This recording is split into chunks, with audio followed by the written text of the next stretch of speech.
आदाब, नमस्कार। मैं हूं आपकी अपनी तबस्सुम और आप देख रहे हैं अपनी तबस्सुम के साथ तबस्सुम टॉकीज।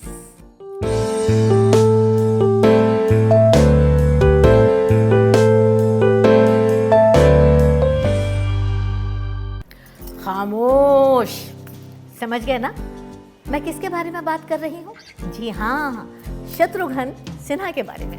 शत्रुघ्न सिन्हा जब पहली बार मुंबई आए तो काफ़ी अरसे तक मेरे पड़ोसी रहे थे और मैंने कभी भी उनको शत्रु भैया नहीं कहा, मित्रु भैया कहती हूँ और कहती रहूँगी, क्योंकि वो दुनिया भर को तो खामोश करवाते रहते हैं, खामोश खामोश, लेकिन आज तक उन्होंने कभी भी मुझे खामोश नहीं कहा। और आप तमाम लोगों को जो तबस्सुम के 50 साल शानदार, जानदार, दमदार, दिलदार 50 सालों को हंसते खेलते हुए, मुसीबतों को झेलते हुए जिस तरह से पार किया है, आप तमाम लोग बधाई के पात्र हैं। और इसी खुशी के मौके पे मैं शामिल हुआ हूँ दोस्त के नाते, फिल्म परिवार के सदस्य के नाते, आपके भाई के नाते।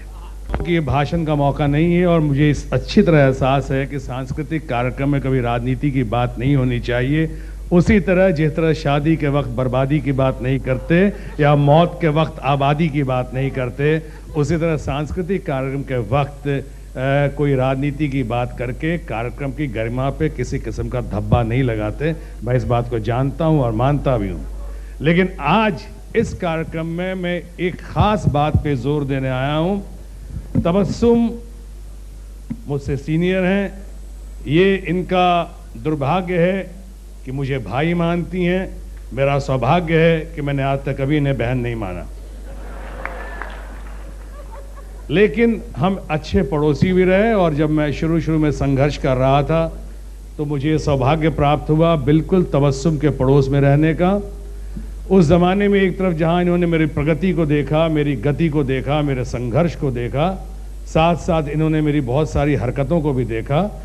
और इनका बेटा जो अब जवान हो चुका है, वो उसने मेरे साथ जो कहता है कि बहुत सारी आंटीज़ को भी देखा था उसने, और ये धमकाती रहती थी कि जल्दी शादी कर लो वरना तुम्हारे पोल खोल दूंगी। लेकिन मैं आज कहना चाहता हूँ कि शादी भी कर ली हमने, इन्होंने पोल खोलने की कोशिश भी की, लेकिन इनके चूंकि खुद इतनी सरल हृदय की हैं, इन्होंने हंसते हंसते बात बताई। आज तक मेरी पत्नी को इनके किसी बात का यकीन नहीं आया। एक बात और कहना चाहूँगा, मैं ज़्यादा भाषण नहीं करूँ। मैंने खुद बताया कि आप लोग बहुत देर से प्रोग्राम रुका हुआ है, शायद कार्यक्रम का टेम्पो थोड़ा गिर गया है, रुक गया है, इसलिए मैं ज़्यादा देर बाधा नहीं बनूंगा। एक बात और कहना चाहता हूँ कि मुझे ऐसा लगता है कि तबस्सुम जैसी मल्टी डायमेंशनल कैरेक्टर, तबस्सुम जैसी बहुमुखी प्रतिभा की मालकीन जो तबस्सुम है, मुझे लगता है कि फिल्म उद्योग ने शायद इतना इंसाफ इनके साथ नहीं किया है जितना अपनी जिंदा दिली की वजह से, अपनी प्रतिभा की वजह से, अपनी चहकपन की वजह से जो इंसाफ, न्याय, मान और शान फिल्म उद्योग को तबस्सुम ने दिया है, इसलिए वाकई बहुत तारीफ के काबिल हैं। एक बात और कहना चाहूँगा, और बहुत सारे नए जवान लोग बैठे होंगे या बहुत सारे लोग जो कलाकार बनना चाह रहे होंगे या बहुत सारे लोग जो संघर्ष में जूझ रहे होंगे अभी, उनके लिए ज़रूर शक्ति की एक मिसाल है तबस्सुम, शक्ति की मसाल है तबस्सुम।